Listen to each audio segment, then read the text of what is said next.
Formas de organización empresarial, objetivos de aprendizaje, resumen y explicación, capítulo 6 del libro Contabilidad, la base para decisiones gerenciales, 11ª edición, autor Robert Miggs.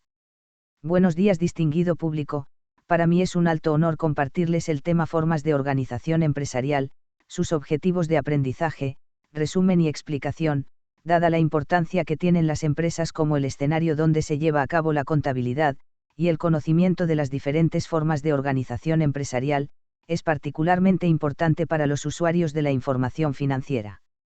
Este tema va dirigido especialmente a los colegas de la profesión contable, a los administradores de empresas, a los analistas financieros, a los acreedores, a los inversionistas, a los estudiantes de las carreras de Contaduría Pública y de Administración de Empresas, así como a cualquier persona interesada en conocer los aspectos claves de las diferentes formas de organización empresarial. Para una más fácil transmisión, comprensión y entendimiento lo he convertido en audio de voz. A continuación paso a presentarles los objetivos de aprendizaje del tema en estudio, seguidos del resumen y explicación de cada uno. 1. Describir las características básicas de una empresa de un solo propietario. Una empresa de un solo propietario es la forma más simple de organización empresarial. Si bien una empresa de un solo propietario no es una entidad legal separada, las transacciones financieras del negocio se deben mantener por separado y aparte de las transacciones personales del propietario. 2. Identificar los factores que se deben considerar al evaluar la rentabilidad y solvencia de una empresa de un solo propietario. La utilidad neta de una empresa de un solo propietario debe ser suficiente para compensar al propietario por 1. Los servicios prestados al negocio, 2. El capital invertido y 3. Los riesgos de titularidad del negocio. Debido a que un propietario puede transferir fácilmente activos al negocio y de este a otro lugar, la solvencia de una empresa de un solo propietario no es tan significativa como lo es para otras formas empresariales. Un acreedor debe mirar más allá de los estados financieros del negocio y evaluar la solvencia del propietario. 3. Describir las características básicas de una sociedad general y de las sociedades que limitan la responsabilidad personal. Una sociedad general posee la mayoría de las características de una empresa de un solo propietario. Entre las características más importantes están: 1. Cada socio tiene una responsabilidad personal ilimitada por las deudas del negocio y 2. El concepto de gerencia mutua, el derecho de cada socio a comprometer la firma con contratos relacionados con el negocio. Una sociedad limitada se conforma con 1. Por lo menos un socio general y 2. Uno o más socios limitados. El socio general tiene el papel tradicional de un socio con una responsabilidad ilimitada por las deudas de la sociedad y responsabilidad administrativa. Los socios limitados son básicamente inversionistas, su responsabilidad por las pérdidas se limita al monto de sus inversiones y ellos no participan en la administración. Una sociedad de responsabilidad limitada tiene muchas de las características de una sociedad, con una ventaja significativa.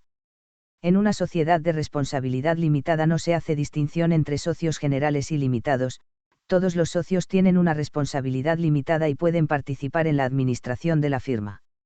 La sociedad de responsabilidad limitada es una forma popular de organización para las sociedades profesionales porque protege a los socios contra la responsabilidad personal por la conducta negligente de otros socios de la firma. 4. Describir las características básicas de una corporación. Debido a que es una entidad legal separada de sus propietarios, los accionistas, una corporación puede poseer propiedades, es responsable de sus propias deudas y paga impuestos de renta. Las corporaciones son más difíciles y más costosas de formar que los negocios no corporativos y están sujetas generalmente a una mayor regulación gubernamental. Otras características de la forma corporativa de negocios incluye la transferibilidad de las acciones de propiedad, la continuidad de existencia, la gerencia profesional y la doble tributación de las utilidades. 5. Contabilizar los impuestos de renta corporativos, explicar los efectos de estos impuestos sobre utilidades y pérdidas antes de impuestos. El gasto de impuestos de renta se determina multiplicando la tasa impositiva actual por la renta greívable de la corporación. Los impuestos de renta reducen la cantidad del ingreso o de la pérdida antes de impuestos. Si una compañía obtiene utilidad greívable, debe pagar impuestos de renta, reduciendo así el monto de la utilidad que queda en el negocio. Pero si una compañía obtiene una pérdida antes de impuestos, puede recuperar parte de los impuestos de renta pagados en años anteriores. Por lo tanto, el gasto negativo de impuestos de renta del año actual se convierte en un flujo hacia el interior que reduce la cuantía de la pérdida. 6. Contabilizar la emisión de las acciones de capital. Una corporación emite acciones de capital y recibe efectivo u otros activos invertidos por sus propietarios. La corporación registra estas inversiones debitando la cuenta apropiada del activo y acreditando la cuenta de capital en acciones. 7. Explicar la naturaleza de las utilidades acumuladas, los dividendos, y preparar un estado de utilidades acumuladas. Las utilidades acumuladas o retenidas representan el patrimonio de los propietarios creado por la operación rentable de una corporación. Las utilidades retenidas aumentan con la utilidad neta, estas pueden disminuir por las pérdidas netas y por las distribuciones efectuadas a propietarios en forma de dividendos. Los dividendos se registran con 2 asientos de diario. Primero, un asiento en la fecha de declaración crea la obligación del pago del dividendo. El segundo asiento, en la fecha del pago, registra la distribución de dividendos a los accionistas. El estado de las utilidades acumuladas muestra los cambios de estas en el periodo contable. 8. Explicar la razón por la cual los estados financieros de una corporación se interpretan en forma diferente de los de un negocio no corporativo. La naturaleza de la utilidad neta de una corporación es claramente diferente a la de un negocio no corporativo. La utilidad neta de un negocio no corporativo debe compensar a sus propietarios por 1. Servicios personales prestados al negocio, 2. Capital invertido en el negocio y 3.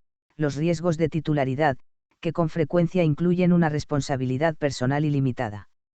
Si los propietarios prestan servicios a la corporación, estos se pagan como salarios que se deducen como gastos al determinar la utilidad neta de la corporación. Por lo tanto, la utilidad neta de la corporación compensa a los propietarios solo por sus inversiones en el negocio. Al otorgar crédito a una corporación, el acreedor debe considerar la solidez financiera del negocio, porque los propietarios no son personalmente responsables de las deudas del negocio. Generalmente, los acreedores piden garantías personales de los accionistas grandes al otorgar préstamos a las corporaciones pequeñas de capital accionario muy concentrado. 9. Analizar los factores principales que se deben considerar al seleccionar una forma de organización empresarial.